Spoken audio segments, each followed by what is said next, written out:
وهنا المفروم. طبعا هنا لحم بقري شوية ضاني.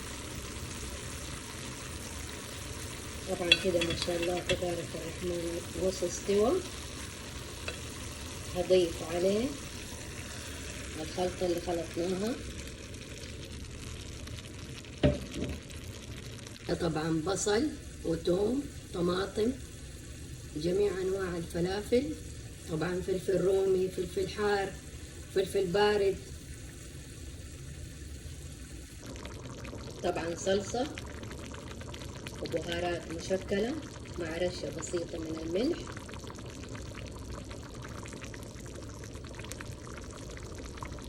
كده حيكون جاهز. هياخد تقليبة بس، فورة واحدة بس، غلية واحدة بس، وحنطفي النار. هنبدأ الخطوة الثانية.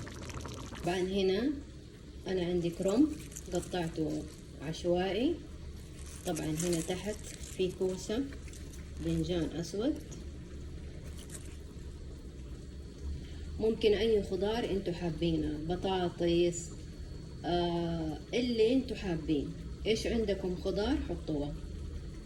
طبعا الإدام مرة سهل وبسيط ولذيذ. طبعا حطيت كزبرة وبقدونس وشوية شبت، خلطتها مع بعض.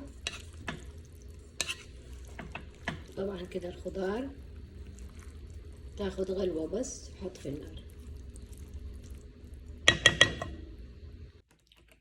ما شاء الله تبارك الرحمن، كده جاهز. بالهنا والعافية علينا وعليكم.